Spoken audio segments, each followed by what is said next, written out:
जय श्री कृष्णा। जय श्री राधे। अध्याय 29।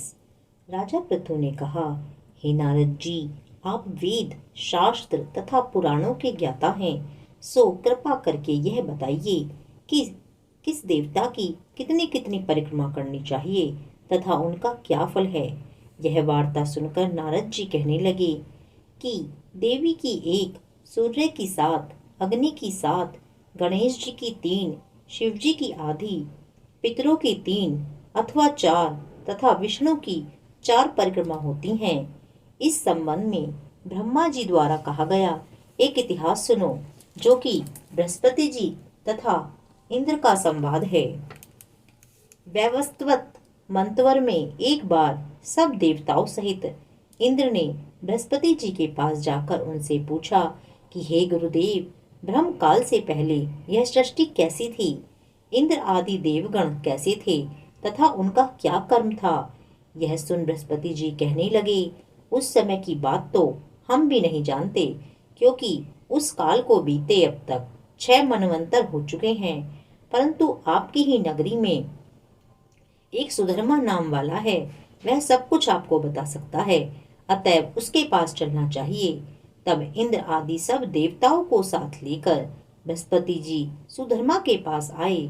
सुधर्मा ने गुरुजी सहित इंद्र आदि देवताओं का यथाविधि पूजन व सत्कार किया। इंद्र सुधर्मा की राज्य लक्ष्मी तथा वैभव देखकर दंग रह गया। फिर उसने पूछा कि हे सुधर्मा, इतनी राज्य लक्ष्मी तथा वैभव तुम्हें कैसे प्राप्त हुआ? साथ ही तुमने कौन सा ऐसा यज्ञ, दान व तप किया है जिससे ब्रह्मकल्प से पहले की बात भी तुम जानते हो? सुधर्मा ने कहा, हे इंद्र, जब 4 युगों की 1000 चौकड़ी बीत जाती है, तब ब्रह्मा का एक दिन होता है। उस एक दिन में 14 मनु और इंद्र होते हैं। जब हम विष्णु लोक में थे, तब वहां पर रहते हमारे सामने इतने ब्रह्मा हो चुके हैं कि हम उनकी गणना नहीं कर सकते। उसके बाद जब हम यहाँ स्वर्ग में आए और हमने जो भी अच्छा कर्म करके इतनी लंबी आयु पाई, उसका विवरण सुनो। पहले जन्म में मैं मांस भक्षी गिरध था। एक समय कार्तिक शुक्ला नवमी को श्री विष्णु के मंदिर पर बैठा हुआ था। एक शिकारी ने आकर बाण मारा, जिससे घायल होकर मैं विष्णु मंदिर में आ गिरा। उसी समय मांस के लोभी एक कुत्ते ने आकर मुझको पकड़ लिया। उसे देखकर अन्य कुत्ते भी वहां आ गए। वह कुत्ता उनसे डरकर मंदिर के चारों ओर चक्कर लगाने लगा। अन्य कुत्ते भी उसके पीछे पीछे भागते रहे। इस प्रकार सबकी प्रदक्षिणा हो गई। इसी बीच मेरी मृत्यु हो गई। अब प्रदक्षिणा से भगवान अत्यंत प्रसन्न हुए और मुझको अपना परम पद दे दिया। यह बात सुनकर इंद्र अत्यंत प्रसन्न हुआ और उन्होंने भी विधि पूर्वक भगवान का पूजन व प्रदक्षिणा की।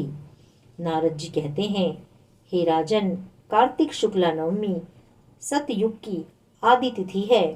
उस दिन भगवान की पूजा, प्रदक्षिणा, व्रत, दान, तप तथा यज्ञ करने से कई गुना फल मिलता है।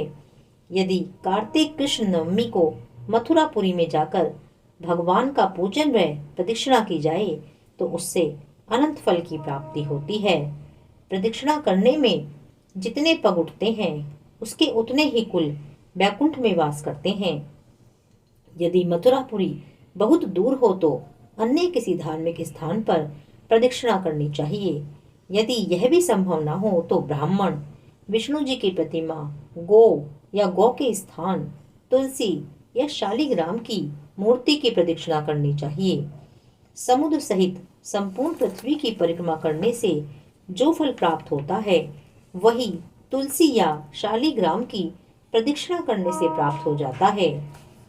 कार्तिक शुक्ल पक्ष की नवमी को गौ, ब्राह्मण, देव मंदिर, तुलसी वन, साधु, वैरागी, परमहंस, गृहस्थ, वेद, उपवेद तथा पुराण, ये सब ग्राम में ही वास करते हैं। इसीलिए ग्राम की प्रदक्षिणा करनी हो तो प्रातः काल उठकर शौच, स्नानादि नित्य कर्म से निवृत्त होकर कमंडल हाथ में ले ओम नमो भगवते वासुदेवाय मंत्र का जाप करता हुआ सूर्य उदय होने से ही पहले आरंभ करें। ब्राह्मण देवस्थान तुलसी तथा शालिग्राम की मूर्ति की परिक्रमा सूर्योदय के बाद भी कर सकते हैं। 29वां अध्याय पूर्ण। जय श्री कृष्णा, जय श्री राधे।